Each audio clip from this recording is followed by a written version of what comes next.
One of the major themes of this video is to simplify the approach to gi strangles.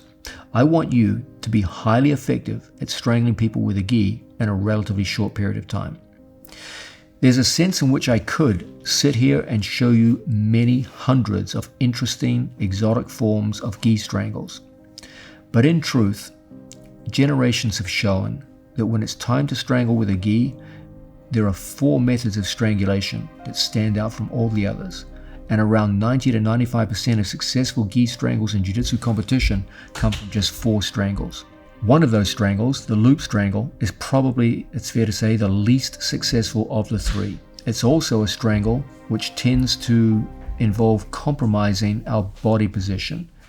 And as a result, I'm going to cover that in a different video. I will cover it when we go through standing techniques, where it is often used as a means of submission from standing position.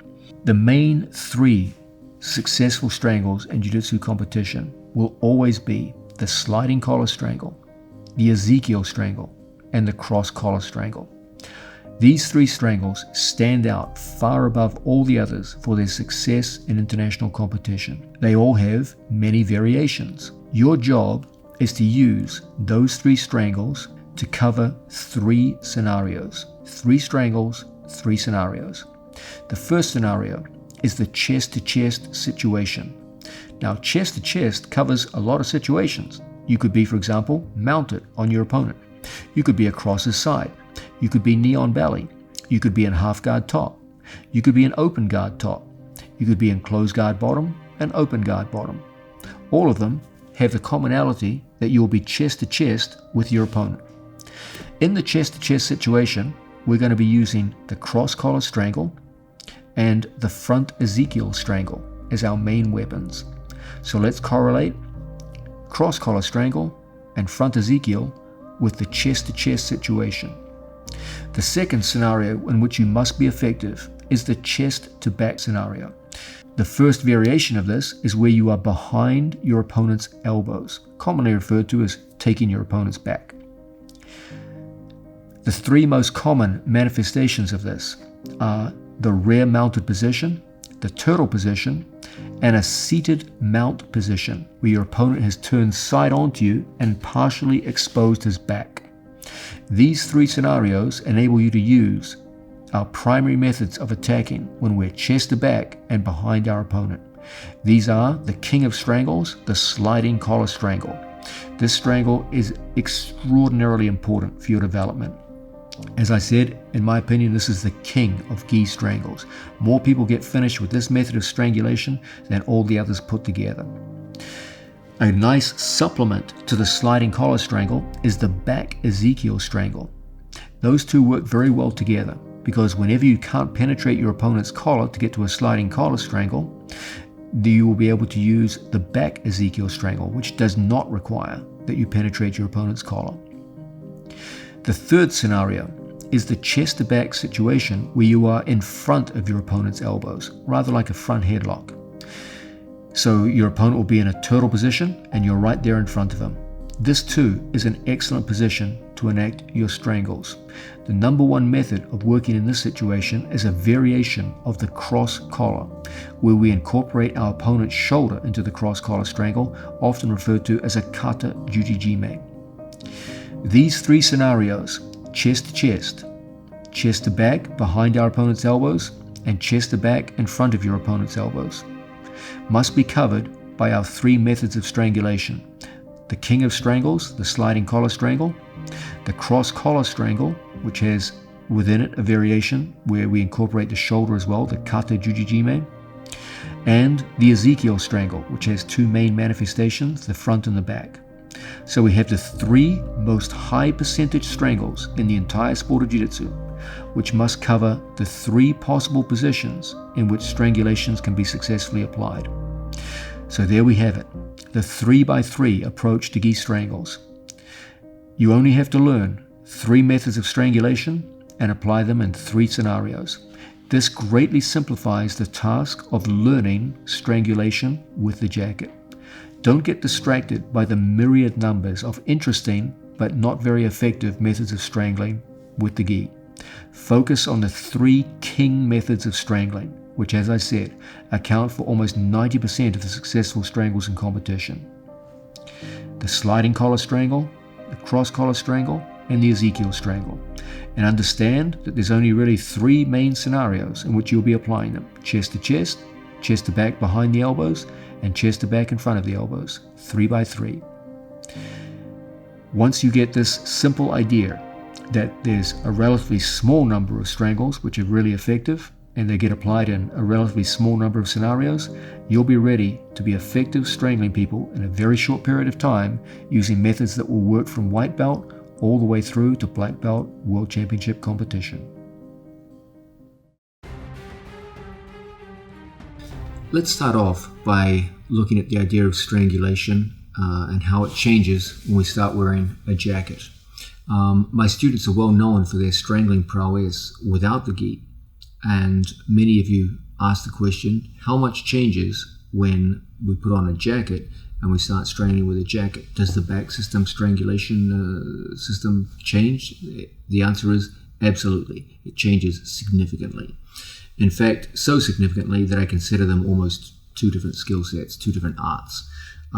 That's not true for jiu-jitsu in general. I do believe there's a lot more crossover between gi and no gi in most areas, but when it comes time to strangle, the way I coach people to strangle with a jacket is massively different than how I coach them to strangle without the jacket. Now, this fundamental series is mostly bound up with positional work. Okay, at the foundational level of jiu-jitsu, your first concern should be expertise in the positional work of jiu-jitsu, because the pressure you can put on your opponent through positional work will create the submissions that I steer you towards as you get higher and higher in your skill level and your time of participation in the sport. However, there is one exception to this. In this foundational series, I am going to teach a lot about the art of strangulation, mostly using the jacket. This is your reward when you work positionally. As you get better and better positions, particularly towards your opponent's back, you're going to get more and more opportunities to start employing these incredibly efficient strangles using the various parts of the gi to turn you into a straight-up strangulation machine.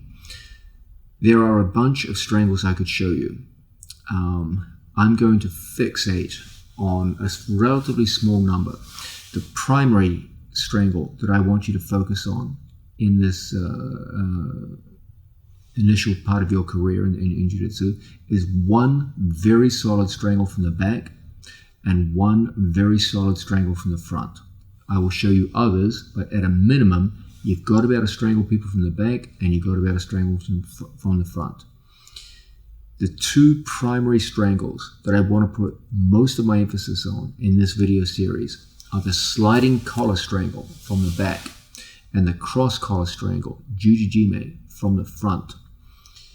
If you become very, very powerful with these 2 strangles, just those 2 alone would make you a formidable presence on the mat if you combine those with good positional skills. It's incredible to think, just those 2 moves with a gi, and you had strong positional work and you could strangle well with Jujijime from the front and the sliding collar strangle or Kuri Irijime from the back, you would be a menace to anyone you came up against. Of course, I want you to go further than that. I will show other strangles in this series and spend a lot of time on them, but those are the 2 big guns. Those are the ones I want you coming back to time and time again. Cross collar strangle from the front and sliding collar strangle from the back.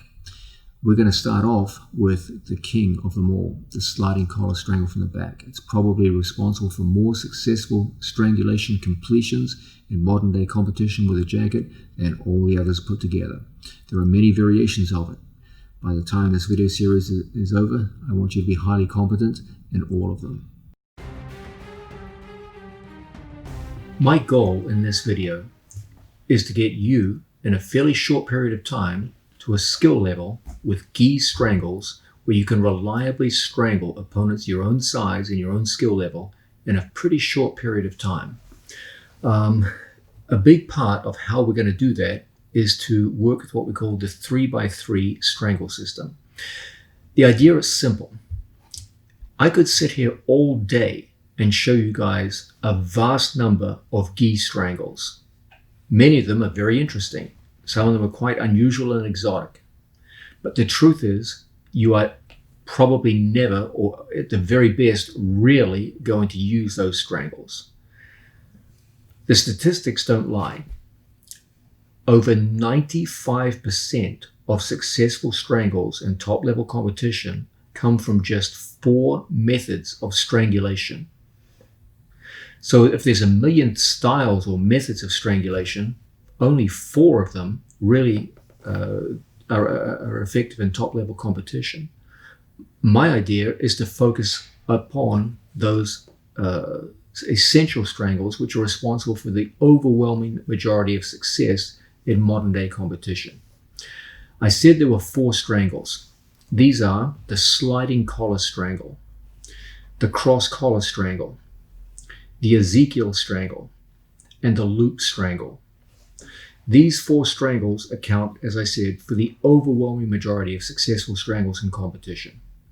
You would be well advised if you focused primarily upon those 4 strangles, even at the expense of all the other myriad strangles, which are interesting, innovative, exotic, but not really effective in competition. In this video, I'm going to go further and refine it down to 3 of those 4. As much as I love the loop strangle, many of the applications of the loop strangle get you into compromised positions on the ground. And in the Go Further Faster series, our primary emphasis is on the relationship between position and submission. I promise you that in a subsequent video in the standing position, where the loop strangle is often very, very useful, I will look at the loop strangle in detail. But my goal here is to look at 3 strangles in a tremendous amount of detail. The sliding collar strangle, the Ezekiel strangle, and the cross collar strangle. Because just those 3 are responsible for the overwhelming majority of successful strangles in competition. Let's have a look just briefly at what they are. We'll go into a lot of detail later on in this video, but if we just have a seated opponent in front of us. The sliding collar strangle refers to any situation where I have a hand going over my training partner's shoulder, locking in like so, and my second hand can be either here, here, here, around the leg, it doesn't matter. We have a strangle hand and a support hand.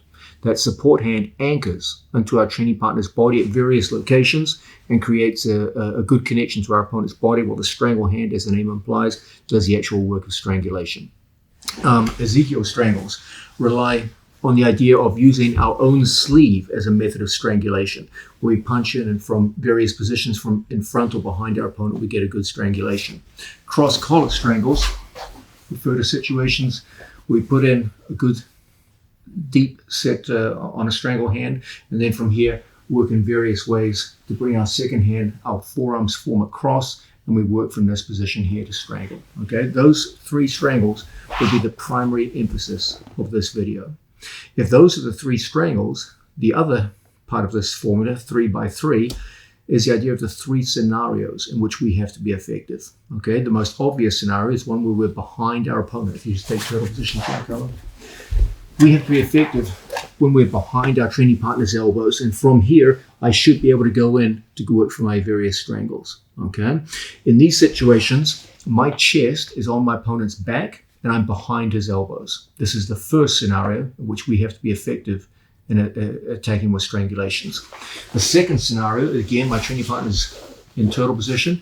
This time, again, our chest is on our opponent's back, but we're in front of his elbows, okay?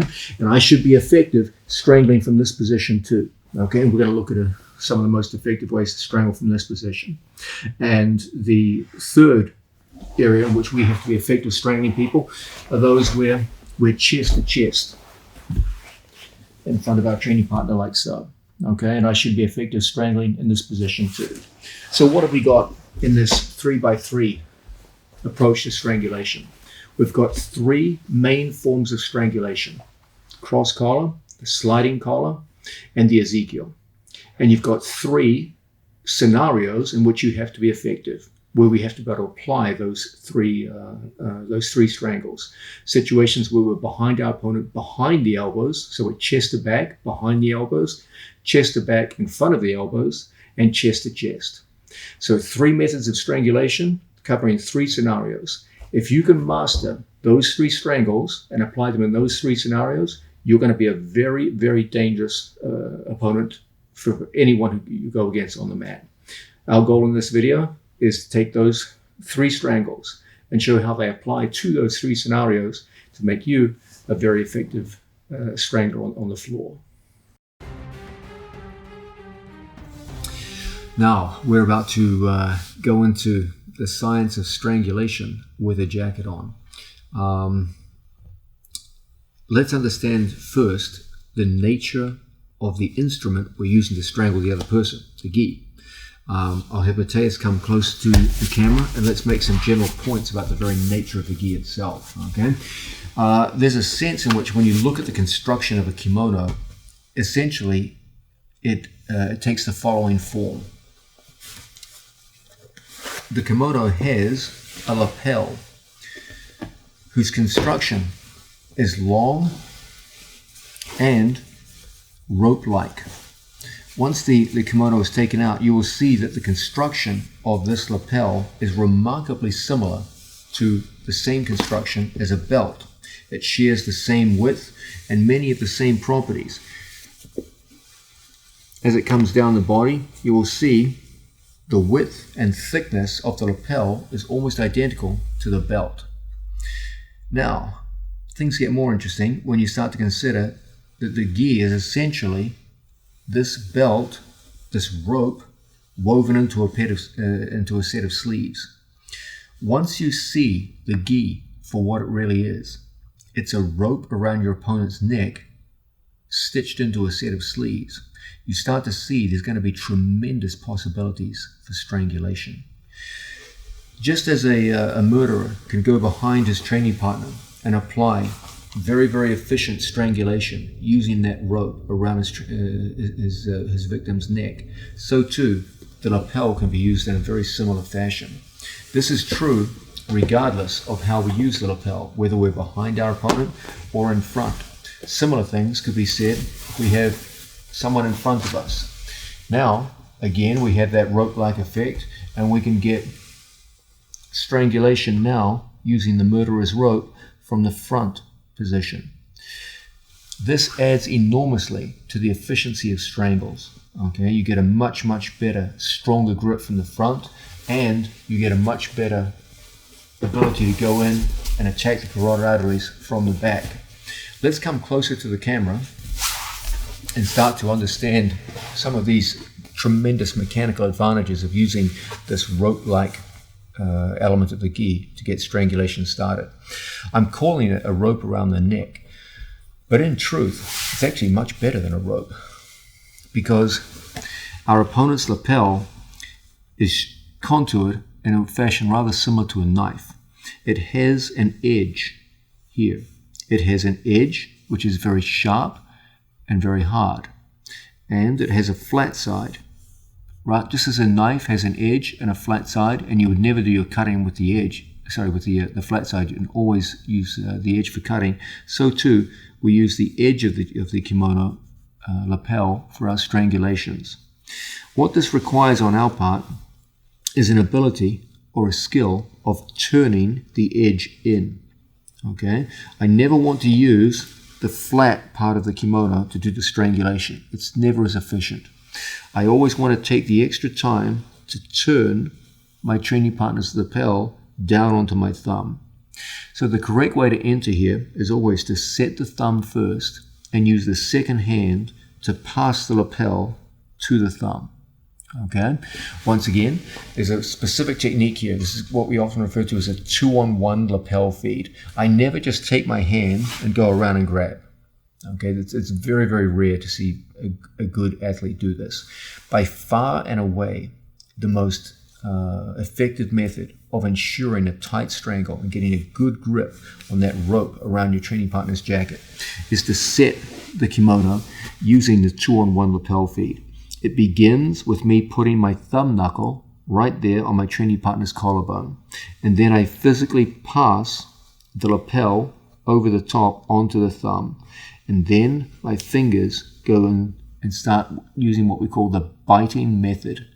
It's very rare that when you go to set a grip, the grip goes in flawlessly on the first occasion. Typically what we need to do is set our grip and then make it good by stretching down on the lapel to take the slack out. And then from here, we use the biting method where my fist bites and bites and bites until we have a satisfactory grip. Have you ever noticed when you go to climb a rope, when you throw your hand to the rope, the first grip may not be perfect, and it takes some manipulation of the rope until you feel you've got a good bite on the rope. Grabbing the gi is exactly the same. When we go in, it's rare just to get a perfect grip on the first blush. Typically, we have to use this biting method where I set my hand and get a good grip, just as I would on the rope that I'm seeking to climb. So once again, let's quickly review the 2-on-1 lapel feed method. We never just go in with one hand and do the best we can with whatever grip we got. That's a very inefficient way to grip. We always go underneath our training partner's arm so that I have a strangle hand and a control hand. Okay, the control hand opens up the lapel. My strangle hand thumb is set on my training partner's collarbone, and I pass the lapel to the thumb. When I make the pass, it's very, very important that we use the biting method. Don't just bite your fingers here. Use the whole wrist up and down to set your strangle hand and get it in. Now you have an excellent first grip for strangulation purposes on your training partner. So what have we done so far? We've identified the jacket for what it really is. And we're starting to understand the nature of the construction of the jacket in Jiu-Jitsu. Okay? It bears a lot of similarity to a rope placed around your training partner's neck. And this rope can be used just as a murderer would use the rope to strangle more efficiently than he could with his hands. And this can be done from both the front and the back. From the front, it has a slightly different look, facing me, Matez, where we place a hand in and a hand in, just like so. And this greatly reinforces the position of our wrists around our training partner's carotid arteries and gives us fantastic strangling capability. So whether from the front or the back, that rope around the neck is always going to be one of our major targets for submission attacks whenever we work with a jacket on. We've seen some initial elements involved here. We're calling it a rope around the neck, but in truth, the lapel is actually significantly better than a rope because it possesses this, a very sharp, hard, angular edge. Okay, we're going to come back to that angular edge very soon. From here, when we go to enter and get our grip, we never just come in and get whatever grip we want. Rather, we set our strangulation hand. I've got a control hand and a strangle hand. I set the thumb of the strangulation hand right there on my training partner's collarbone. I use the 2-on-1 lapel feed to take my training partner's lapel and feed it to the thumb. Then from this position, we use what we call the biting method, where I bite, moving the whole wrist, and get a situation where I'm locked up, ready to begin the strangulation game. We're looking at what is unquestionably the most important strangulation whenever we face an opponent with a jacket on in the entire sport of Jiu-Jitsu. This is the sliding collar strangle, or ukuri iri jime, from the back. I want to introduce you guys to a small but incredibly important detail that will dramatically increase your effectiveness with the strangulation hold. It has to do with the positioning of your thumb and a critical demarcation line. It's very, very important whenever we go into a strangulation that we employ very fine movements. Strangulation is a pretty delicate process. There's two carotid arteries that we want to cover, and there's a sense in which it involves fine, skilled movement rather than a rough bludgeoning effect. So let's have a look at this critical demarcation line, which is going to make our strangles much more effective. Let's come in close to the camera for this one, Matthias, so we can see some important details. Let's go to slight angle here. Okay. Once we know now that we have two hands that we work with. We have a control hand and a strangle hand. Our whole thing is to position our thumb, the thumb knuckle, right there on the collarbone. Okay, I don't want my hand anywhere around here on the sternum. I take the thumb knuckle and I place it right on the collarbone, and we use the 2-on-1 lapel feed to go in there, and we get our grip and we bite things into place. Now I'm going to ask Matthias to put his chin down, just like so. So when my thumb goes in, there's a critical demarcation line which will signify where I should be gripping on my opponent's lapel. That demarcation line is the point of Matthias's chin. Right there in front of the chin, I want my index knuckle, the big index knuckle, the same one you'd be punching with. I should be able to see my own index knuckle. If I can't physically see my index knuckle, I haven't gone far enough in with the stranglehold. So when my head's in position and I lock up, when I employ the biting method, I use it to get my index knuckle into my view. The second I can see my index knuckle, you're ready to go. Procrastination now won't help. Okay? You're set and you're ready to begin the strangulation process. That's the critical demarcation line. My index knuckle must pass the point of his chin. So if this is the point of the chin, your index knuckle must bite past it. And that's where we're looking to strangle. Okay? Here, we'll face the camera very directly now, Matthias. Matthias's chin is down. My index knuckle has clearly not passed the line of Matthias's chin. It is still on the right-hand side of Matthias's chin. And as a result, my strangle will prove ineffective. So what I want to do when he sets his chin tight, I want to put my thumb into an area where when I lock and I employ the biting method, I bite until my index knuckle passes the critical line of my training partner's, the point of my training partner's chin. And now, even the smallest amount of pressure on the strangulation will quickly get us the results we're looking for, and we'll get in there and finish the stranglehold. Okay? So always, when we work in this position, look how I position my thumb. I turn my training partner's jacket down, and I use the biting method to work my index knuckle into the proper position.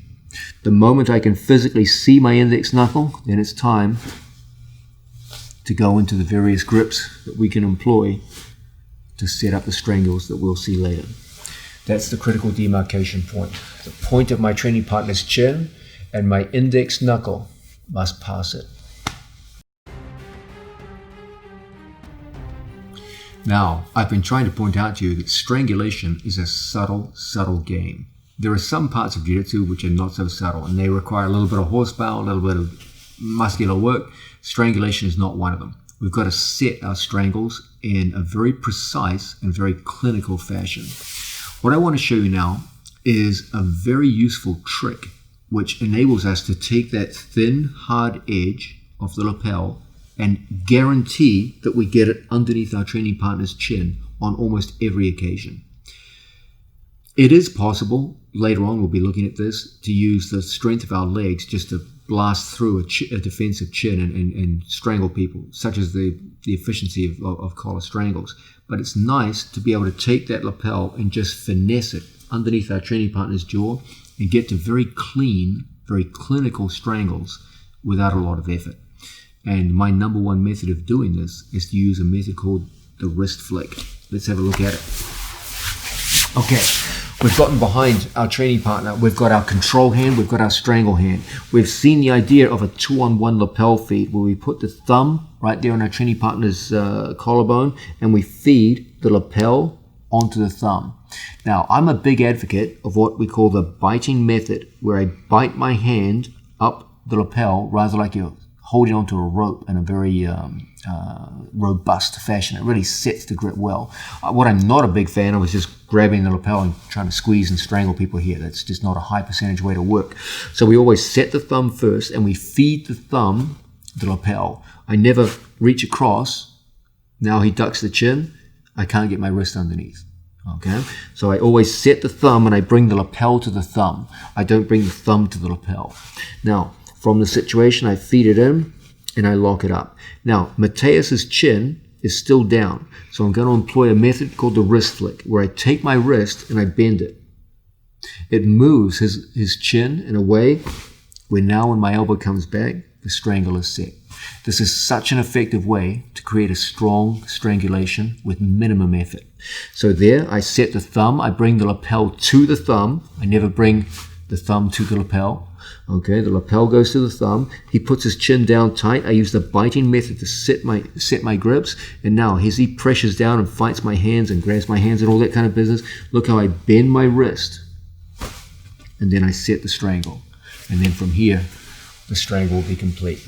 This doesn't seem like much of a move, but believe me, small, subtle differences like this make a huge difference when you've gotten behind your opponent.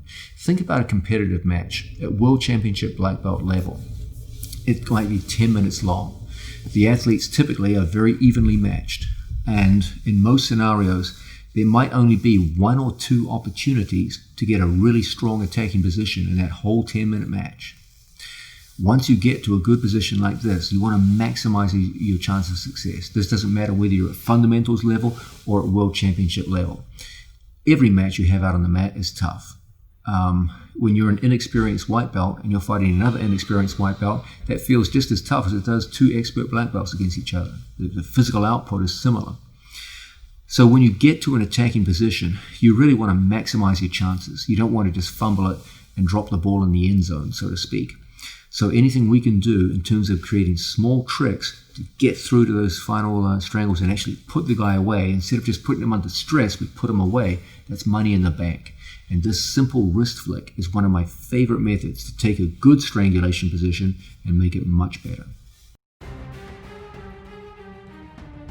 Now let's go further into the science of strangulation.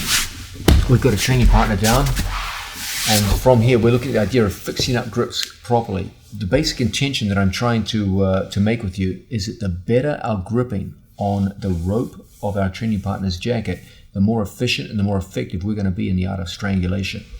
The natural tendency here is just to grab and try to strangle from here. That's not the way to go. We're looking at the idea of 2-on-1 feeds and the placement of a thumb of the strangle hand. And the idea is to feed the lapel into the strangle hand and then use a particular method, the biting method, to set our hand properly. If necessary, we'll use a wrist flick to ensure that we get underneath the jaw. When you can see your own index knuckle clearly from your vantage point, you're ready to start the action of strangulation.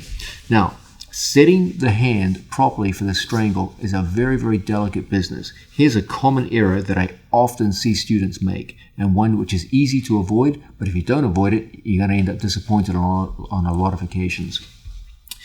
All too often, I see students grabbing too much cloth. When they go to make the feed, they grab too much cloth. You can see what's happened here. I've grabbed a whole bunch of cloth, and as a result, I don't get to use the blade of the lapel to strangle my opponent. When he ducks his chin, I'm now reduced to using the flat of my opponent's kimono as the strangulation instrument. That's just a disaster. That's rather like trying to cut an object with a knife by using the flat side of the knife. You're bound to end up getting disappointed. So let's avoid grabbing too far with our fingers and ending up getting a bunch of cloth here. This will expose the flat side of the kimono, and it also puts your own fingers under great stress. That's just a disaster. So let's make sure when we go to grab, we never go further than our thumb around the lapel itself. Don't grab extra cloth. Just take your thumb as far as the lapel and your fingers touch your own thumb right there. So my thumb goes under and the fingers go just around the lapel. And that way we're going to maximize our use of the jacket. In this way, you can clearly see that the sharp, hard blade of the kimono is being used as the strangulation implement instead of the inefficient flat side. Whenever we grab too much cloth, you almost always end up using the inefficient flat side. and getting poor strangulation results as a consequence. So when we go in, look how my thumb enters only as far as the lapel itself. Then my fingers touch my own thumb, and we use the biting method to go in and get our grip. In this way, we set our hand perfectly, and we're going to go into very, very strong strangulations as a result. So there's what we're avoiding: big, clumsy movements of the fingers that end up with too much cloth. What we are trying to do is just feed just enough lapel that we can touch thumb and forefinger together and then set a very, very strong strangulation grip. I want to talk to you now about a very, very important theme for setting a strangle properly. Remember, the big picture that we're looking at here is the idea that if we don't do a good job setting our hands properly, the strangle overall will suffer to a degree where there's a good chance it won't even work at all. We're trying to get you into a mindset where you approach strangulation in a very clinical, calculated fashion, where small details get paid attention to, and as a result, the strangles have a very, very high percentage chance of success. Here's a super important detail which is critical to your success or failure with strangulation. I've got two hands when I go to set my strangles, and they must work in unison. They must work as a team. I have a control hand and a strangle hand. We know we set the thumb of the strangle hand, and we use what we call a 2-on-1 lapel feed, where one hand passes the lapel to the other. Now, the most common mistake I see is this. Guys do a good job of passing the lapel, and then they let go. Then they try to do their adjustments with one hand on the lapel. That's a disaster. What I need to do is to use my hands in unison. When I make the pass, I keep my left hand on the lapel so that all the slack is taken out of the lapel. I have to remove the slack from the lapel so that I can bite my hand, whip my wrist, and do the various other machinations involved in setting a strangle hand properly. Do not remove the control hand until the strangle hand is set. That is so important, I'm going to say it again. Do not remove the control hand until you have set the strangle hand properly. I need to keep the slack out of the gi. Remember, the gi and the rope around your training partner's leg, the lapel in general, is mobile. It moves around. Okay, we can demonstrate this in the standing position. If we just stand up quickly. There's actually a tremendous and disturbing amount of movement around. You can see how my hands go up and down. The lapel can move up and down the body in ways which will completely subvert strangulation. So if I go underneath and make the pass off and then I let go, there's so much slack that my hand position changes, and now my strangulation will be ineffective. So it's super important in these situations that I take the slack out of the jacket and I maintain my control hand grip until I've properly set the strangle. Do not make the oh so common error of just putting the hand in and letting go and then trying to adjust. Now there's so much slack in the jacket, it just moves around wherever it wants, and the strangle suffers immeasurably as a result. So we always want the two hands working in unison. I feed and I keep the slack out of the gi until I can get the strangulation that I want. Now I can start moving my second hand into the various positions required. But do not take your hand, your control hand, off your opponent's lapel.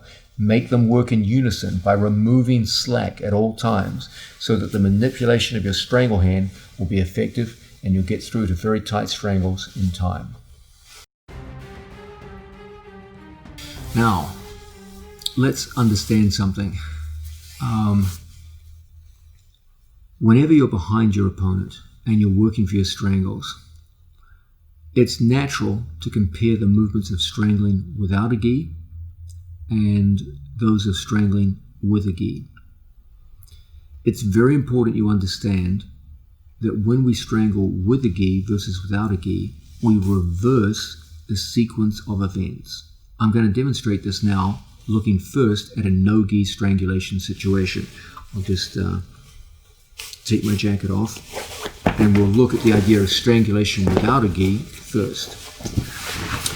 Whenever I get behind an opponent and we're looking to strangle without the jacket, in our no-gi strangulation system, when we work behind our training partner, we place our foot across, and from a situation like this, we're always looking to get our leg over our opponent's arms first.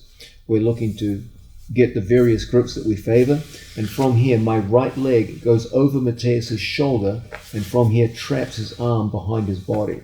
And as a result, we're now in a good position to start working our body into a strangulation from here. You'll notice what happened. I set my leg over Mateus's arm first, and then I set my strangle hand second. There was a distinct order involved in this situation. You just move to the right, please.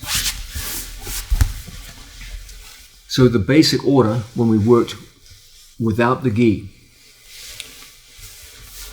was first we put our leg over our training partner's shoulder.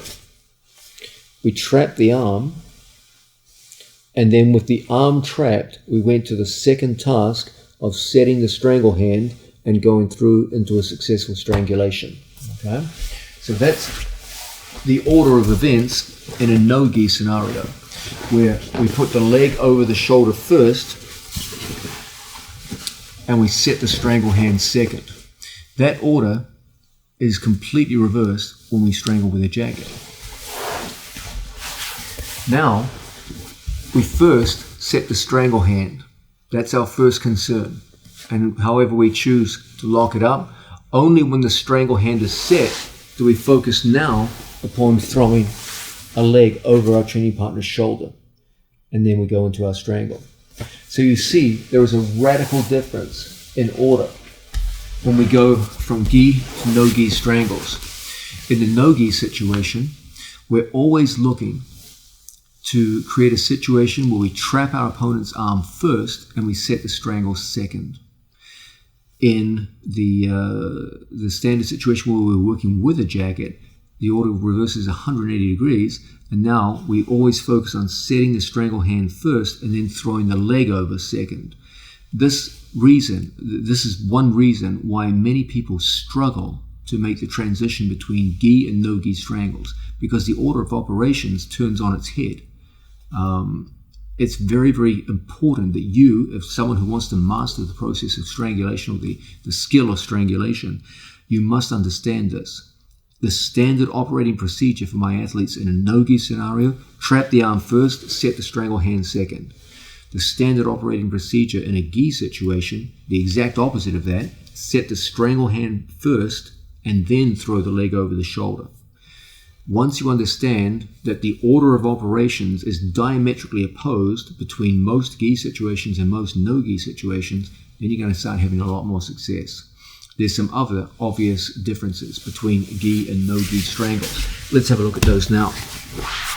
In a no-gi situation, as I work behind my training partner, the instrument of strangulation is always going to be my wrist and inside forearm. So when I get behind an opponent and I have to penetrate with the wrist, then the elbow follows, and the bicep and the inside forearm become the main mechanisms of strangulation as we go to work here. Okay, this changes dramatically when we work with a jacket, because now the main mechanism of strangulation is going to be the blade of the lapel. Okay, try to avoid using the flat. We always turn the blade down, and then from here, now this will be the main mechanism of strangulation.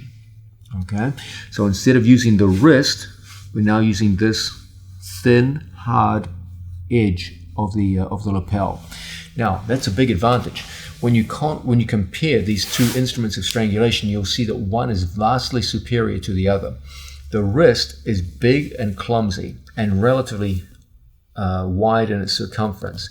As a result, when my training partner closes his chin down, it takes some strong work to try and get underneath my training partner's chin. Okay? Contrast the width of my wrist with the narrow cutting edge of a kimono. The lapel is not only extremely hard at the edge, but also very thin, rather like the edge of a knife. My wrist, by comparison, is thick and clumsy, rather like a club. Just as a knife will cut while a club will merely bash, you can use this thin, hard edge like a surgeon uses a scalpel. From here, we can go underneath any chin. Let's move here. You can see when the chin is down, it's difficult for my wrist to penetrate. But it's so easy for me to turn the lapel underneath and get beneath the line of my training partner's jaw. In addition, it's so easy for us to use wrist flick methods to go in. We can also just use a simple biting method to ensure that our index knuckle gets into the preferred strangulation position. And in this way, you can clearly see that the instrument of strangulation, the hard, thin edge of the lapel, is vastly superior to the thick and clumsy inside wrist, which is used in no-gi strangulation. These are important differences that we have to work with when we contrast gi strangulation versus no-gi strangulation. Now, we've spent a lot of time on the idea of setting the strangle hand. If you're wondering why I insist so much on these small details, it's because I'm trying to create a mindset in you where you aim for maximum efficiency. So you have this kind of clinical efficiency in the setting of your strangle hand.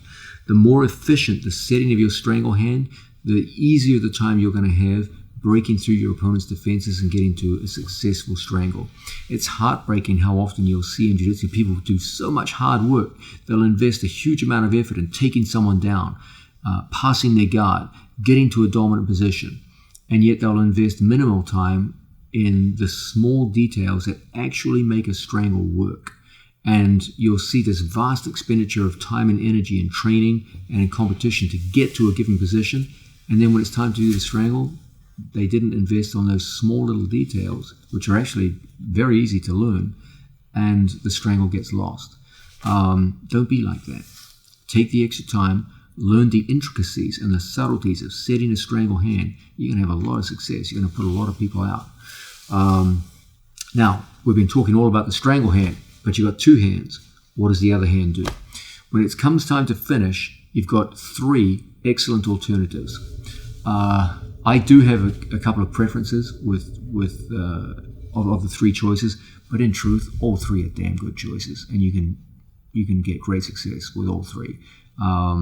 There's pros and cons to each, but I'd be happy to go with any one of the three. Let's have a look at them right now. Once we go behind an opponent and we set our strangle hand in the usual fashion, locking it up, I have my control hand ready. There's three great ways that I can go to use my hands here.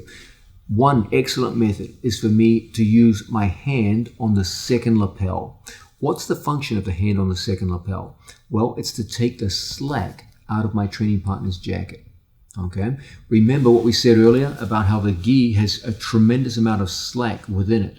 And as a result, my opponent's lapel has mobility around the neck. When you set a strangle, you don't want the rope sliding around the neck. You want compression around whatever it is you're trying to strangle. And that's exactly what happens here. What I want to do is I want to take this lapel straight down. I don't want my hands at the same height. I want my strangle hand high and my second hand, my control hand, low. I go straight down to the crotch with my left control hand, and my right hand goes across my training partner's neck, rather like the same motion of cutting a throat with a knife. So let's look at a situation where we're throwing hooks in on our training partner and we're starting to get ready to strangle. I'm just going to show the handwork for the strangle. Later on, we'll look at the idea of putting legs over the shoulders and adding to it, but I'm just going to look just the pure handwork of the strangle here. So we use the 2-on-1 method, and we pass the lapel into the thumb. We use the biting method to lock up, and then my first alternative is for me to take my second hand to the other lapel and go straight down to the crotch. From this position, as we fall over to the side, we're going to engage in an action where I go downwards with my control hand and across with my other. Okay? And as a result, we get this enormously tight strangulation. This is probably the single closest method of replicating a murderer's rope around your opponent's neck that we can do in a jiu-jitsu situation. So from here, look how my left hand is going down and the right hand is going across. My right elbow focuses on going behind my training partner's neck. Remember, if Mateus can access my strangle arm and grab a hold with the right hand above my elbow and grab the gi, he can pull my elbow in front of his shoulder and he can stymie my strangle. I will now have to stop, let go, and start over again because he's beaten my elbow. So my whole game, when I set the strangle hand, is to keep my elbow behind his shoulder. Again, if my shoulder goes in front, he's winning the game and I cannot strangle. So our whole thing is to keep the elbow backwards. And from this situation, look how the left hand goes down, the right hand goes across, and we get a very strong strangle as a result. So that's our first method. The advantage of this method is that it takes all the slack out of your opponent's jacket. I believe it's fair to say this is the most efficient use of strangulation power of the three alternatives we're about to look at. Why? Because it does a better job than the others of taking the slack out of your opponent's jacket. Your strangle hand does the actual strangulation work, and the control hand takes the slack out of the gi. So your opponent's jacket becomes like the true murderer's rope around your opponent's neck. Okay? Second alternative. In the second alternative, I set the strangle hand in the usual fashion. When I see my opponent coming up to defend, I go through and I take away his main or primary defensive hand. I grip the knuckle line. I don't grab fingers. I don't grab wrist. I aim for the knuckle line. I put my thumb underneath and I cover the knuckle line and I put his hand on his own chest. So when Mateus goes to take his hand away from me, it's very difficult. You will notice that I throttle my wrist like I'm throttling a motorcycle and bend and keep his hand in place. And as a result, when we go behind our training partner from here, it's a relatively simple thing for me to keep my elbow in behind and we can hit a fine strangulation as a result. The disadvantage of this method is that it does enable some slack to arise inside your training partner's lapel. There is some slippage here, but the advantage is your opponent's main defensive hand has been removed. Here, both his hands could be used defensively. He could, for example, take his left hand and grip a hold of my left hand, and then strip it down and take away one of my main grips. Okay, so even though you lose something in terms of tightness of the strangulation rope, you gain something in terms of subverting his defense. So it's not a bad way to operate. Now, a third method, also very effective, involves setting the strangle hand first, and then from here, taking my control hand outside and gripping the gi pants just below the knee. Remember, I am not allowed to put fingers inside the gi pants. So I take my four fingers and I grip just below the knee, 4 fingers in, and I get a good grip just like so. I take the slack out of the pants by pulling. That's why we go slightly below the knee. If I go above the knee, the gi pants tend to slip up and over, and that's not what we're looking for. So I go slightly below the knee on the outside, and we lock up just in here. That way you'll never slip past the knee. Now, from this position, I have some advantages in this situation. The pull on my training partner's gi pants misaligns his body and creates a superior angle.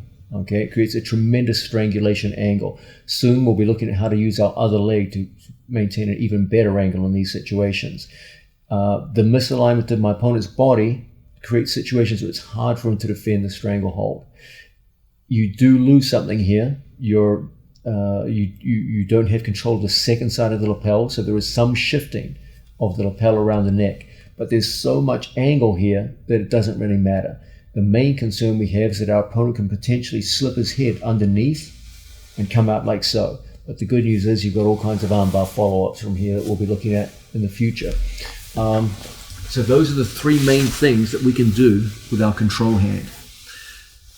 As a general rule, I personally tend to favor 2 lapels. I just think that's the clearest expression of pure mechanical tightness of a true murderer's rope around your training partner's neck. But I'd be lying to you if I said I don't like the other two too. They're also very good. I would never say in these situations that one is better and don't use the other two. All three have been used at World Championship level with a huge amount of success. I've used all three. My students use all three. They're all three of them are damn good. Ultimately, you'll choose one. My personal preference is 2 lapels, but I'm happy with all three of them. Find which one you like and use that. Now, I want to talk to you about the single greatest advantage of using the lapels to strangle your opponent whenever we work in jacketed wrestling. That advantage is that it enables me to use my legs as part of the strangle. The moment you start using your legs as part of the strangle, remarkable things start to happen. The first is you can get angle on your opponent. The second is you can create a shearing force where your strangle is going in one direction and your leg is going against that direction. So you get coupled forces going in opposing directions that create enormously strong strangles that your opponents will find very, very difficult to get away from. And the third great advantage, because of the angle and position of my legs, I can start to hang body weight off my opponent and use my body weight to go to strangle, as opposed to a no-gi situation where I can only use the strength of my arms and the rotation of my shoulders to apply strangleholds. What's required for us to do this?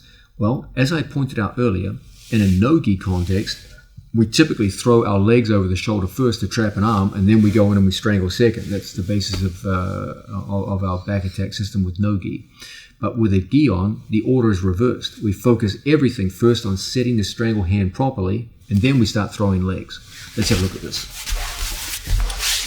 For a situation where I'm behind Mateus, we know now that my approach, and I believe the approach that all good people with a jacket on use to strangle, is to focus primarily upon setting the strangle hand first. That's why I spent so much time going through the small details, because that's going to determine your success or failure. Our whole thing is the 2-on-1 lapel method, where we feed the lapel to the thumb. We never go thumb to the lapel, we go lapel to the thumb. We use the biting method. If my opponent's chin is down, we use the wrist flick method, where my wrist comes up and sets my training partner's strangle. I now have a choice between going to the hand, going to the second lapel, etc. Normally, when we get behind people in the rear mounted position, we score by placing symmetrical hooks on our opponent. 1 foot in the same position, like so. 2 symmetrical feet. But when it's time to strangle, we're going to do something different. We're going to place an asymmetrical hook across our training partner's body, so that my foot follows the line of his belt. We are now in a position to create angle on our training partner, where we can start to move our hips out to the side. We now have a free leg, which we're going to use to throw over our training partner's shoulder. Sometimes you will catch underneath your training partner's arm. That's a good thing. It doesn't matter. So long as my lower leg is over his shoulder, I now get an ability to start pushing his shoulder away from me. As Mateus goes to fight his way out of this position, you'll see that space and distance is starting to accumulate between his head and my head. As my head gets further and further away from Mateus, we get situations where I can hang my body weight off him. And as a result, we go through into strangulations.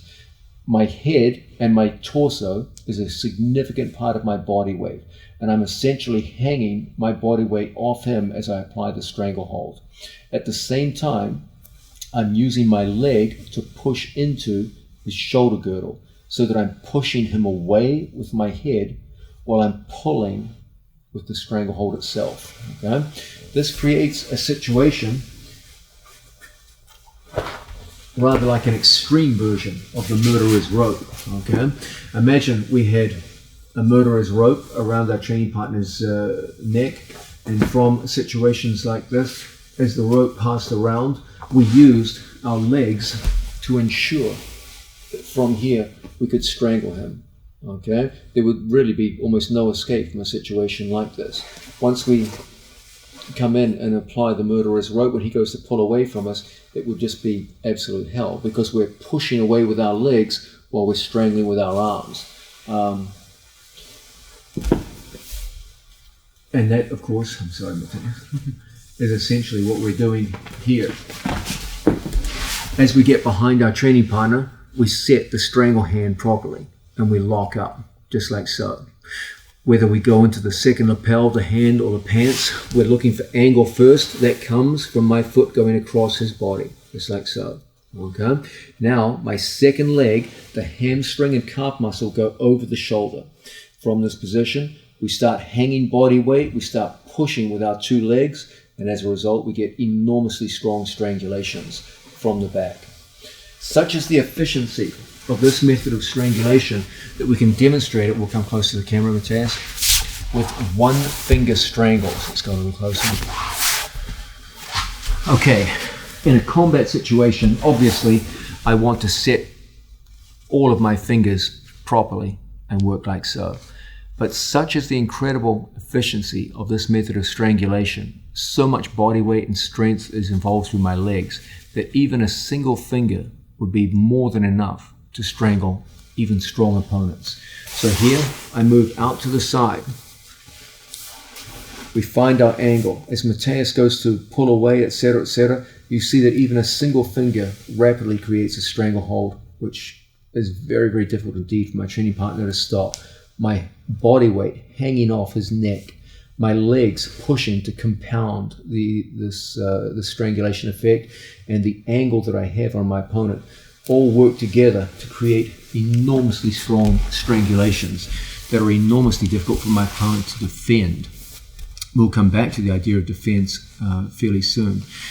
But these key elements, the use of our legs to push on the one hand, to create angle on the other, and to hang our body weight off our opponent's upper body. These are the three key elements that mechanically explain why these gi strangles are so much more powerful than no-gi strangles. No-gi strangles, on the other hand, all suffer from the idea that my head must always be locked very closely to my opponent's head. So when I go in behind my training partner and lock up a traditional no-gi stranglehold, my head is committed to staying close to Matthias's head. The further my head moves away from Matthias, the weaker my stranglehold becomes and the easier it is for him to defend it. So I'm committed to the idea of staying head to head with my opponent. That puts a definite limit on how much I can use body weight, angle, etc. to strangle. All that goes out the window when we start using the lapels. Once we start throwing legs over to an angle and a leg over the shoulders, now my head moves a massive distance away from Matthias's head. And from this situation, if I can hang body weight off my training partner and get enormously strong strangles as a result. There's simply no comparison between the efficiency of strangleholds with a jacket versus strangleholds without a jacket. Now, you guys know me. No one loves the classic strangles without the gi more than I do. I coach them endlessly to my students. They're probably, as a group, the most successful in the world with applying no-gi strangleholds in current competition. So no one puts more time and energy into the science of strangulation without a jacket than myself and my students.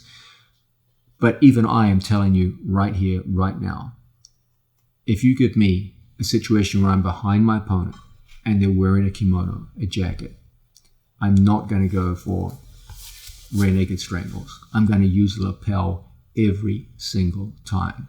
There's just no comparison in efficiency. It's like being given a choice between a knife and an AK-47 and going into battle. Of course I'm going to take the AK-47. I mean, a knife is a good weapon, but it's not even close to the potential of an AK-47 or any other assault rifle. So too, in a choice between naked strangles versus lapel strangles. The best naked strangle in the world is worthless in comparison with the potential power of lapel strangles. If it's there in front of you, learn to use it. Okay, it's a big, big part of your development. And once you learn to use it, you will be absolutely stunned at how easy it is to take away any strength advantage in your opponent and get through to a successful conclusion. Now, I've been talking a lot about how we're going to make the strangle strong through the use of the legs, the angle, and the body weight. And if we can do this, you're going to be able to exert enormous strangulation forces upon your opponent's neck. Now, that's all good news, but there's some bad news. You're putting so much pressure on your opponent. What's holding that pressure? Your strangle hand is. All of your body weight is going to hang off your one grip. That's why I put such a strong emphasis on the proper setting of the strangle hand. Okay? You're probably wondering, why was he showing so many small details and spending so much time just on setting the strangle hand? Well, I'm going to explain it to you right now. Because your one hand is going to have to hold a big chunk of your body weight, the pushing strength of your legs, and the angle that you find yourself at on 4 of your fingers. Okay? It's rather like hanging off a bar with a heavy weight attached to your legs. How long can you hold yourself there? It's going to take enormous strength in your hands. I've seen situations where people exerted so much force that their own hands started slipping down the jacket and the strangle got relieved. So we need some tricks now to increase the strength of the grip of our strangle hand. Let's have a look at those now. There's some interesting and subtle details.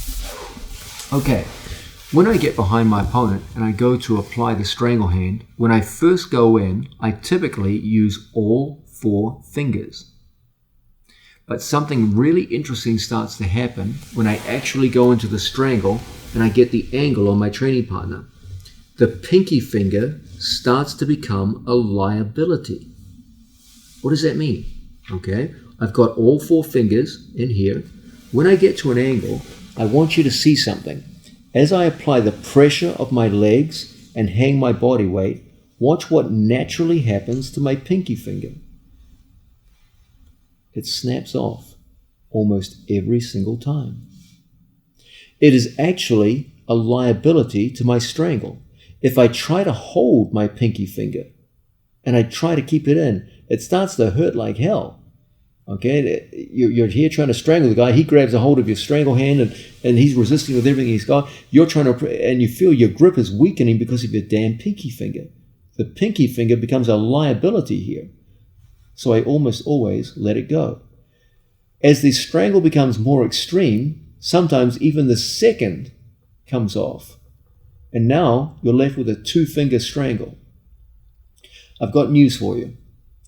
90% of the strangle in this position comes down to those 2 fingers. That's why when I did the trick before of the 1-finger strangle, it's actually not that much of a trick, because most of your gripping strength in the strangle positions come from the index and middle finger. The pinky finger is a straight up liability. It actually impedes your ability to strangle. Okay? Let's go closer to the camera. Now, what we're trying to say is that when you have these 4 fingers in place and lock up, my hand, in order to strangle, must turn so that the index knuckle is lower than the pinky knuckle. I cannot strangle with my pinky knuckle low. That will present the inefficient wide part, the side of the lapel. In order to present the sharp part of the lapel, I have to have a situation where the index knuckle is lower than the pinky. That means that my pinky finger is the expendable finger when I go to strangle people. Most of the time, I just let it go. I don't try to maintain the pinky finger. You will actually ruin your strangle when you do so.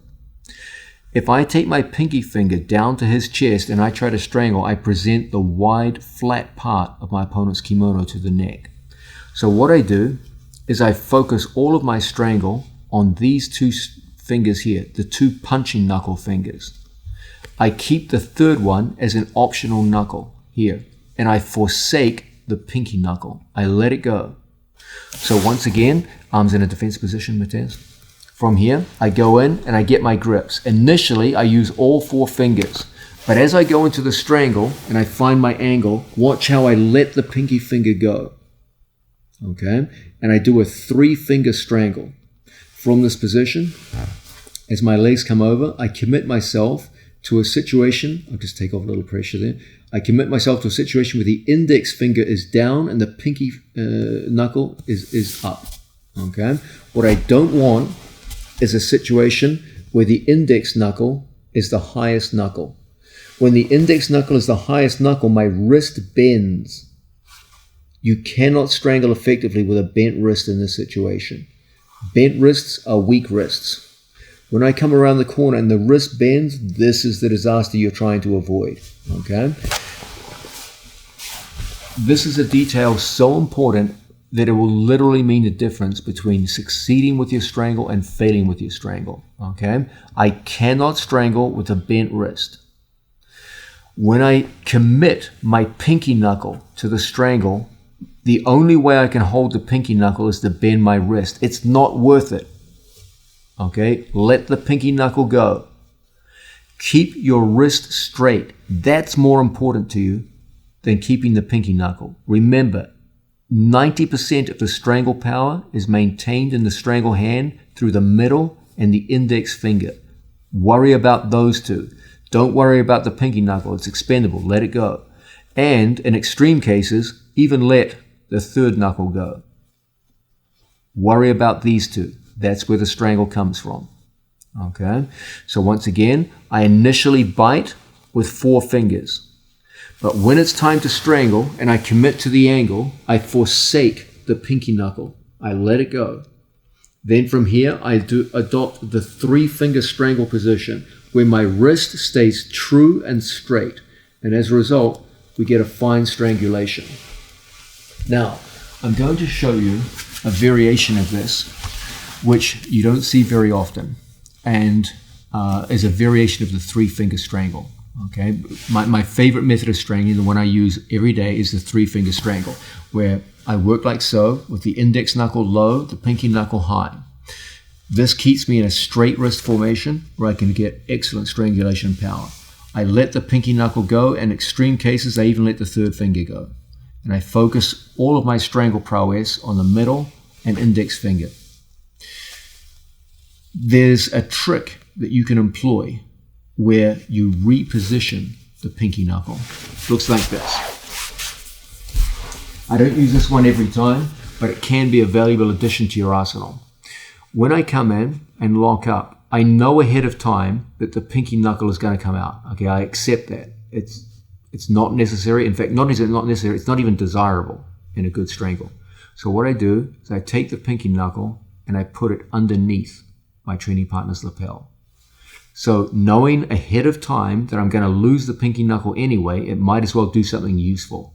I'm going to throw it in as an extra wedge on the opposite side of the lapel. And we go to the 3-finger strangle. 1, 2, 3. Okay? From this position, when we fall down to the side, my pinky knuckle now is in a much better position to cooperate with the other 3 fingers.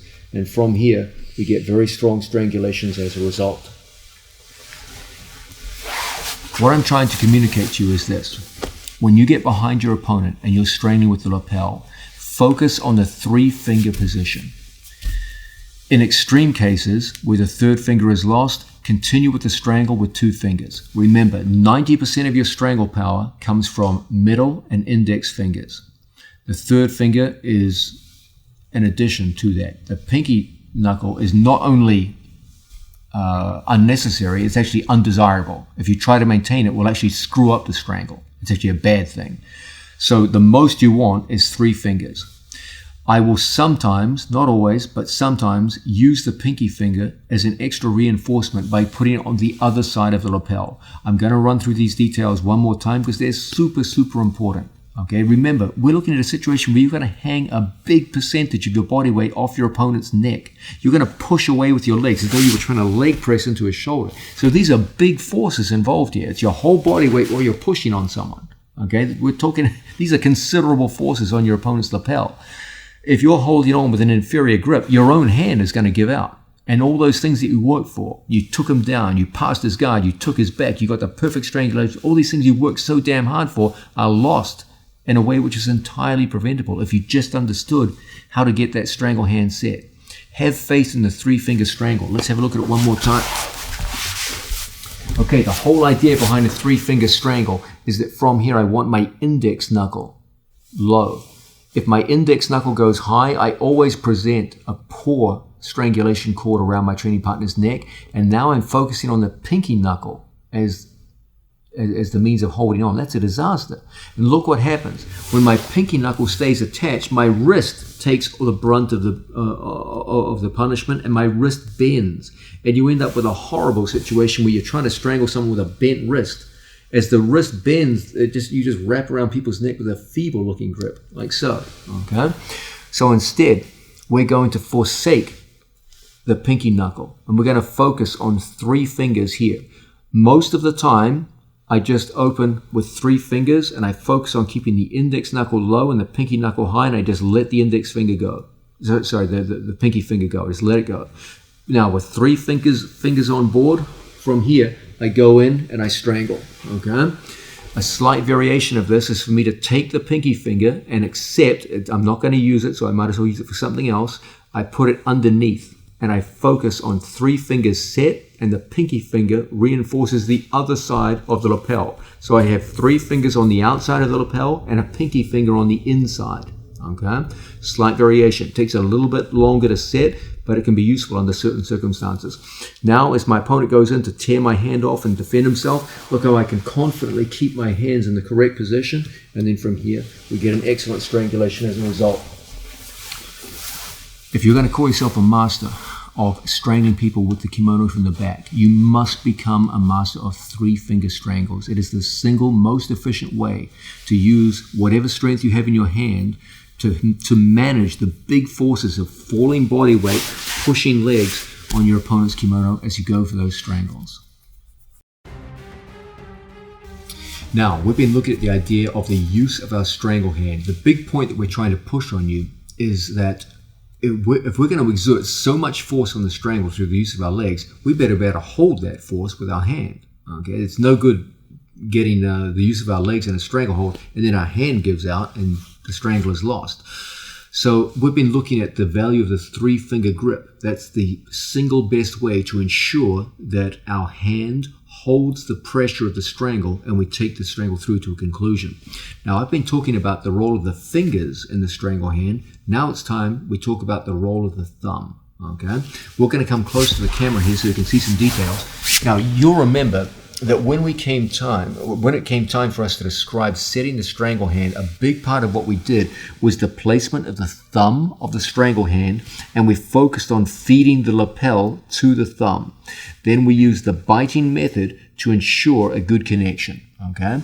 Now, it's very difficult for me to display to you what I want to on this segment because it occurs underneath the jacket. Okay, so we're just going to come very close to the camera now and form a slight angle, and we're going to try and get through these details in a way where you can make sense of it. Okay, so our modus operandi is to set the thumb here and then feed the lapel to the thumb. Then we close our fingers, and what's happening underneath is that my index finger and my thumb are touching. Okay, so you can't see that because my thumb is covered by the kimono, but from here we lock, and that's the point where we start the biting method. Once we start the biting method, my thumb slips outside of my index finger, and the thumb reinforces the index finger. Remember, the theory of the 3-finger strangle is that 95% of the strangle is maintained by the middle finger and the index finger. The 3rd finger more or less comes along for the ride, and the pinky finger is an outright liability. You don't even want that involved. Okay? So what I want to do is reinforce the 2 fingers that do 95% of the work with my thumb.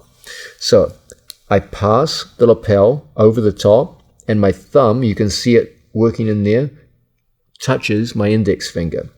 Now I use the biting method, and my thumb goes like so. Okay, so we touch initially, and then my thumb, the middle knuckle, reinforces the index finger, and that will be the strangulation position. So I set the thumb, feed the thumb, bite to set my thumb as a reinforcement on my training partner, and then I abandon the pinky finger in one of two ways. I either just let it go, or I put it underneath the lapel and hold with these three fingers like so. That's your choice. You either abandon it or place it. Okay, and from here we're going to do all of our work with the strangulation. You can physically see this is the location of my thumb here. It's moved away from the index finger, so my middle knuckle is reinforcing the index finger. That's what's going on underneath the gi. Okay, so that's our strangulation position. It's a weird looking fist, isn't it? We've abandoned the pinky finger. It's a liability, and we're putting most of our stock in these two fingers, index and middle, and the thumb reinforces the index finger. So set the thumb, feed the thumb. Biting method, release the pinky finger, and now we're in a position to exert maximum force. Now when I put all of my body weight and all of my leg strength into the strangle, my hand will hold secure and the strangle will work. Let's have a look at this one time. We're behind our training partner. We'll flip to an angle like so. First, I set the thumb and I feed the thumb. The biting method gets my thumb in the correct desirable position like so, where the middle knuckle of the thumb presses into the middle knuckle of the index finger. Okay, that's what the biting method does. Sets a very, very strong grip. From here, I either release the index finger or I place it underneath. That's your choice. They're both great choices. Okay, from here, I either go to the lapel, the hand, or the gi pants. All of them are good choices.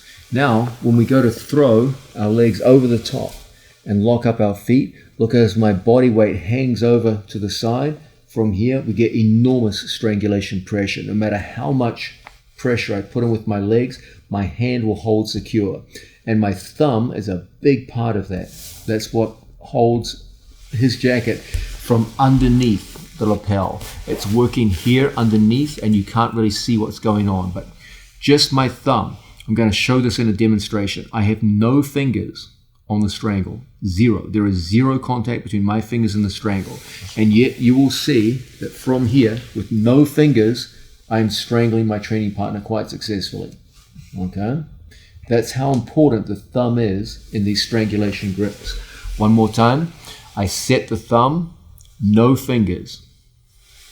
And yet, without a single finger in place, we can set an effective stranglehold. When I reinforce thumb and fingers together here, that's when real strangulation power comes in. Okay, I abandon the pinky knuckle, and from here we get our legs in the right position and we get our strangle in place. When you learn these subtle details of the strangulation hand, you will be able to bear the enormous forces that you can create through the combination of body weight and pushing legs, which you can impart upon your opponent in a well-ordered strangulation attack.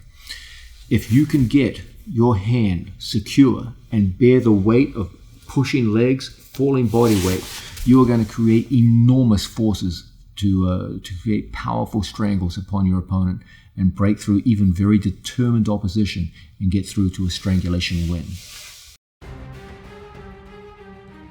Now, a big part of strangulation with the jacket is bound up with the idea of using our legs to strangle.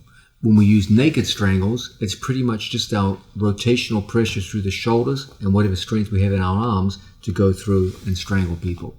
But when we work with a jacket, we have the ability to use our legs to create angles on our opponent, throw a leg over the shoulder, and then start hanging body weight while we pressure with our legs to create enormous forces on our opponent's neck. There are two ways that we can use our legs. We can use a long, extended leg. This is everybody's preference for a reason. We'll look at that shortly. But it's not always necessary, and it's not always possible. there are many situations where we can use a short leg, where instead of pushing with my calf muscle and hamstring upon my opponent's shoulder girdle, I push with my shin bone and knee. Ultimately, what we want to do when we use our legs in these collar strangles is to push on our opponent's shoulder girdle so that we push away from the strength of our pulling strangle. So we have a pull with our hand and a push with our legs. What we're trying to illustrate here is we have a choice between pushing with the calf muscle and hamstring versus pushing with the shin. One will be a short leg, one will be a long leg. Let's have a look at them. Okay, classically, the way we do this when we go to strangle people is we get whatever strangle grip we favor, and from here we cast a leg across our training partner's belt, and we bring our second leg over like so. Typically we keep our feet at least close together, and then sometimes even cross our feet, but we have our feet close together in this situation, and we go through into the various strangles that we favor.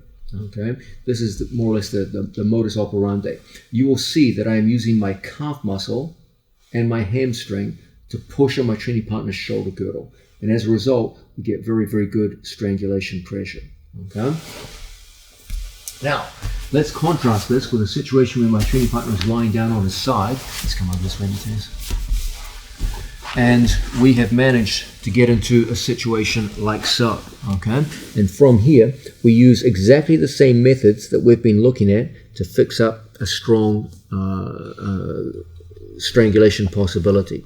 I'm going to go through and grip my training partner like so. Now, from here, I'm going to take my knee and place it behind Matthias's shoulder. So now my shin is locked in on my training partner's shoulder girdle like so. And from here, we can push with our shin and hang our body weight in the same fashion that we saw earlier to get very strong strangulations. What's happened is that my right leg is trapped under Matthias's shoulder girdle. So I can't get my leg out and put it in the conventional position where my hamstring goes over his shoulder.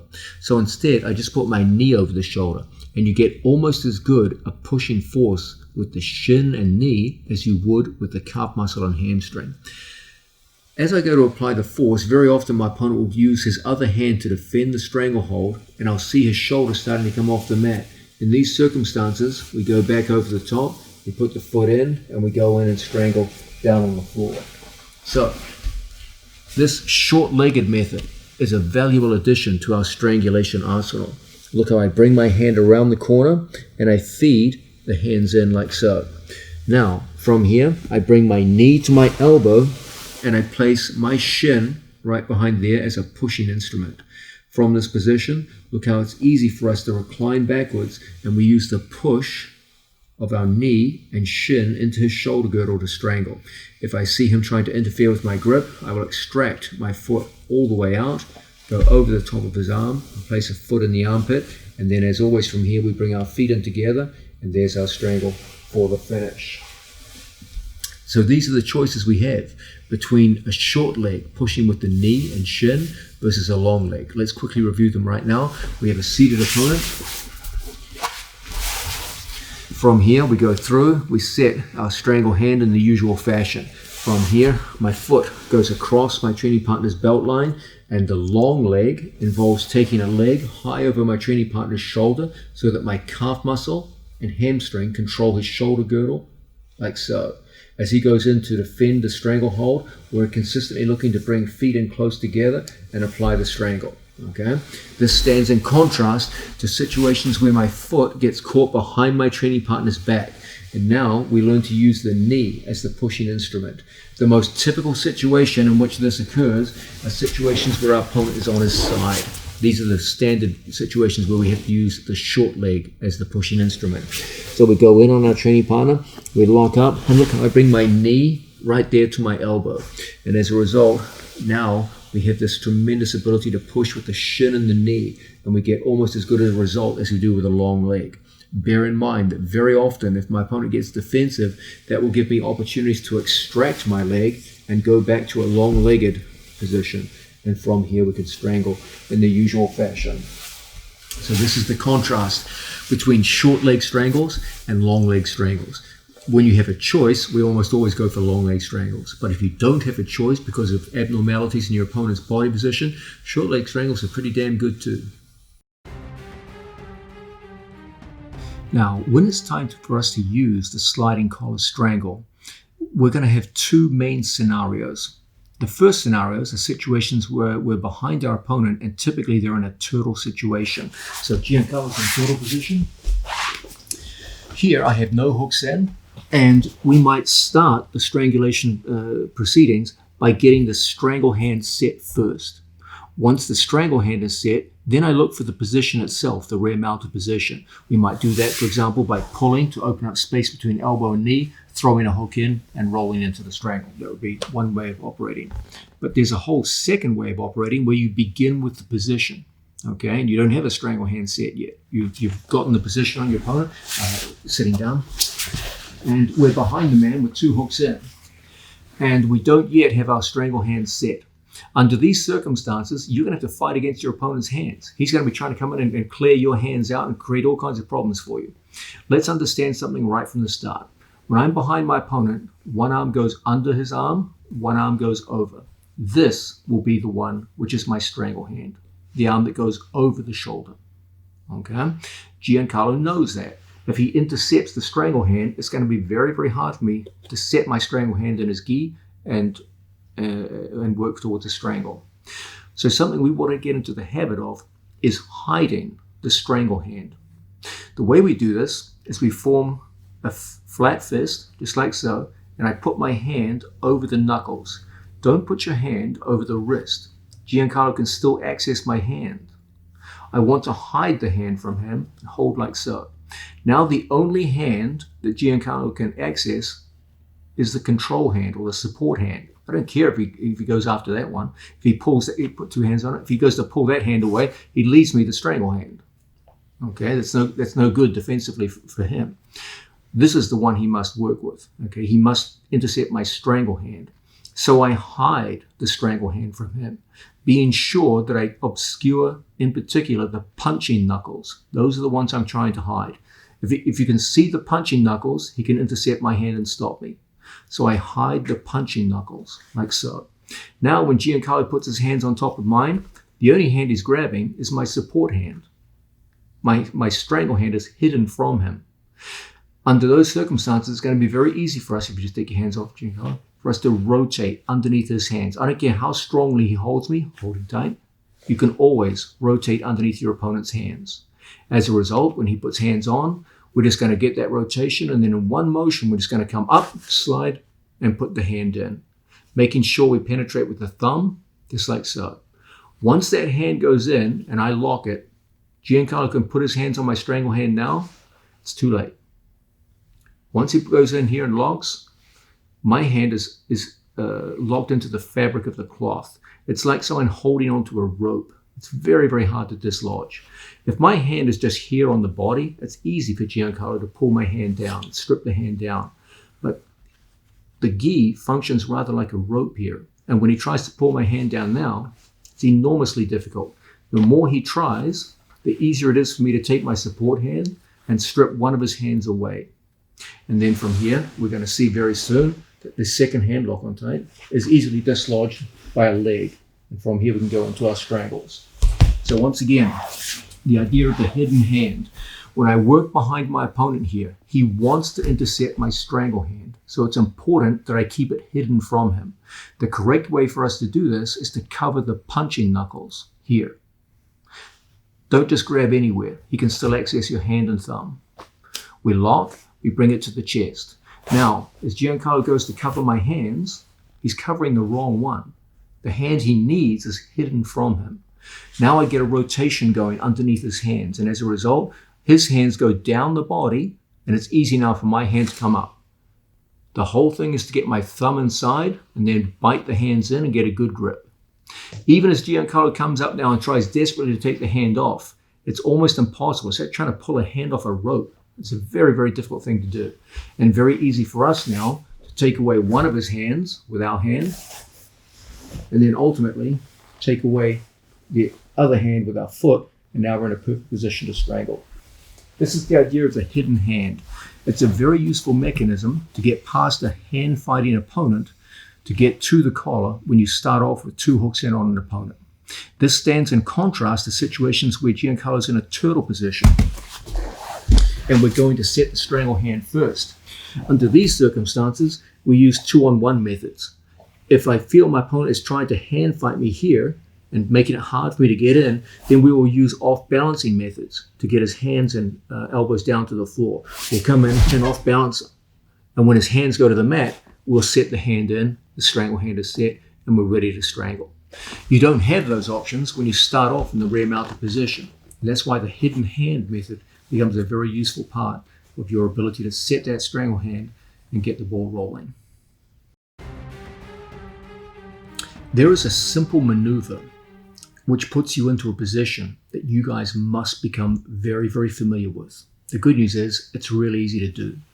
Once you understand its importance and where to put it in the context of attacking with gi strangles, it's going to triple your effectiveness with your various forms of strangle with the gi from the back.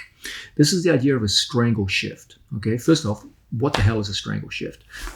Let's contrast a no-gi strangle. If I'm behind my training partner and we're working without the jacket and we're going for naked strangles, you will see that Giancarlo and I are lined up in a more or less straight line.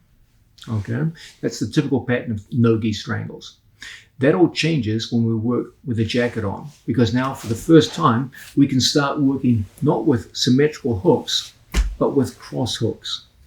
The cross hook enables me to form a cross back position with my opponent, where my body goes across my training partner's back and torso, and from here I can hang my body weight off my opponent and double or triple the amount of force I can apply into the strangle. When I work directly behind my opponent like so in a naked strangle, the only force is that of my upper back and arms. But when I change my body position across the body to the cross back position, now I can start to use my legs and my body weight and incorporate them. You will see that the distance between my head and my opponent's head increases. And from a position like this, you can truly create devastating strangles. Our job is to be able to shift our body from here, where we're lined up with our training partner, to one where we go perpendicular. It all starts with a cross hook. You won't be able to make the strangle shift until we get a cross hook. Then from here, we slide out. Sometimes there is shrimping motion, and we get our body roughly perpendicular to our opponent. And this is where we do all our work from. I should be able to do this in situations where we're supine, facing the ceiling, and I should also be able to do it in situations where we're prone, turtle position, facing this way. I should also be able to do it in situations where we're prone, coming in like so. Again, keep your base. I keep my body perpendicular to my opponent like so, okay? As opposed to no-gi situations where I'd be lined up with them. Again, you can clearly see I'm 90 degrees to my training partner. That position, the crossed back position, where I form a cross to my opponent rather than the lined up position I would for naked strangles, is key to your ability to be successful. There are many manifestations of this. One of the most important occurs in situations where we're mounted on an opponent. From here, mounted position, very often you'll get defensive movements on the part of your opponent where their elbow starts to move over to the side, normally an elbow escape, for example. If they go to bridge and elbow escape, there'll often be times where you can send the arm by and generate some back exposure. Okay. From here, as we go around the corner, you'll see that initially I'm lined up mounted with my opponent. But once we start hitting a strangle shift, look how my knee comes forward and we end up perpendicular to the man. And it's from situations like this that we can get enormously strong strangles. Okay?